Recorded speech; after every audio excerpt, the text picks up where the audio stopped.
absolute banger. Coming up this weekend at middleweight, we have the former M1 global champion, Bruno Blindado Silva, taking on a guy whose nickname almost seems sacrilegious in the Beverly Hills Ninja, Jordan Wright. A guy who trains under, Anthony Hardonk and Vladimir Matyushenko. That's going to work out well for him in a fight against Silva, because if this fight were a song, it would be like the one off of Cheap Trick's Dream Police. You know it as Writing on the Wall. You know why, Matt? Because somebody's getting knocked the f*** out in this fight, and I absolutely love it. My guy, Bruno Silva, I've been high on for years, since he was fighting the Artem Frolovs of the world over with M1. Since we were in that era of conversation, you look at the 5-on-in for him, it's Shlemenko, it's Frolov, it was supposed to be Riggs maybe, and Riggs fought Frolov, and everything gels in my mind with M1 Global. They were a fun promotion. But when I focus on this fight, Bruno Silva won his last fight by knockout, kicked old Alderte Sanchez, Andrew Sanchez, out of the UFC by all intents and purposes.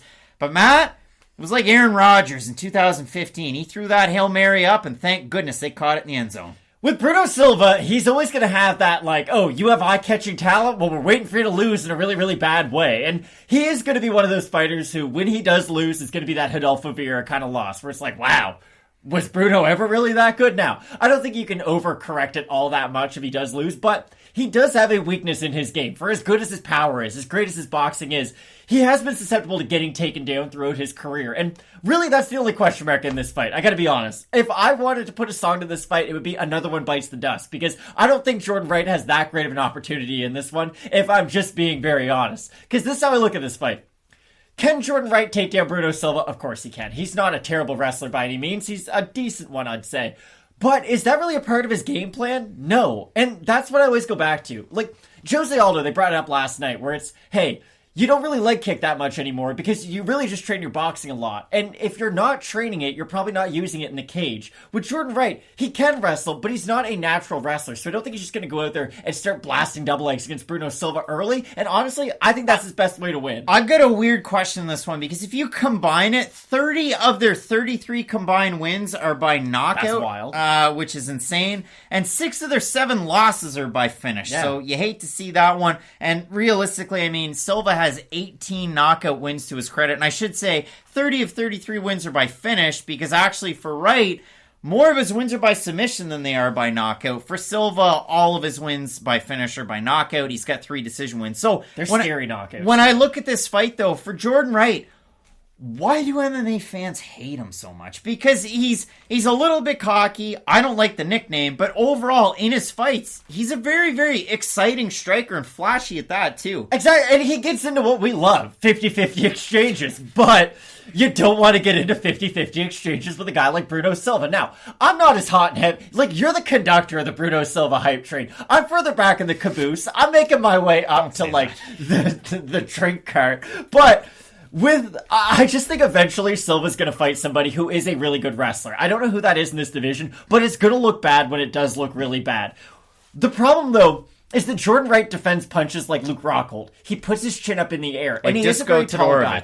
I would say it's different, because with Luke Rockhold and with Jordan Wright, the reason their defense is this way is because they're so tall. When you're the tall guy, and this matters too, because this goes back to your training. When you're the taller guy all the time, you can always avoid shots by just leaning back, especially when you're training with people who are smaller than you. And it's a really nasty habit to get into. But when you're getting away with it in training and you're not getting clipped, in your mind, you're like, hey, this is really good and really sound defense. But we saw it against Joaquin Buckley. When you just move backwards to defend punches, anybody with any striking IQ is just going to use their feet to follow yours. Unless you're moving backwards on an angle.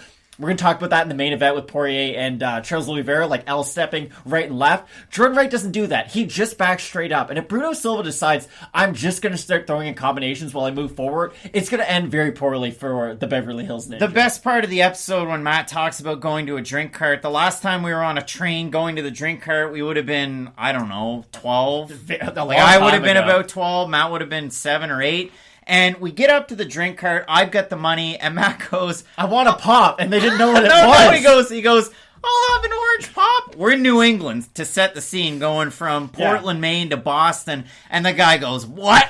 And Matt goes, I'll have an orange pop. And the guy goes, you want a soda? So Matt having a hard time with the drink cart. That unlocked a memory. That happened when I was younger, okay?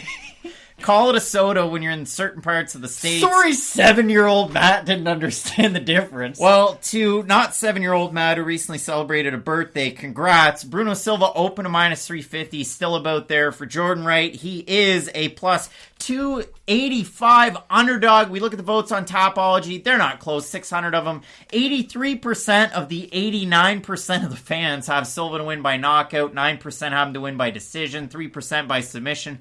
For the 11% of the fans that have Wright to win, 59% have him to win by knockout. Matt, again, when 30 of 33 combined wins are by finish, you're probably going to get a finish in this one, and it's probably going to be a number that's not minus 370. I would go with that because Bruno Silva can get finished. I've seen it before. Now, it's been by submission. It hasn't been by knockout. But I would still go with that over picking fighter A or fighter B. Having said that, got to go with Bruno Silva here. I think I've said like 6 times in this video already that I think Silva's going to win by knockout. So yeah, I think Silva's probably going to win by knockout. Both of us going for an orange pop after this one, not a soda. Up yours, New England? Not really. Love you. But both of us going with Bruno Silva in this one. And a giant fight card coming up this weekend. 2 big title fights. Amanda Nunes taking on Juliana Pena. And in your main event, Charles Oliveira, Dustin Poirier. You're not going to want to miss this. Keep it locked in with Fight Night Picks. We always say, let's get into it.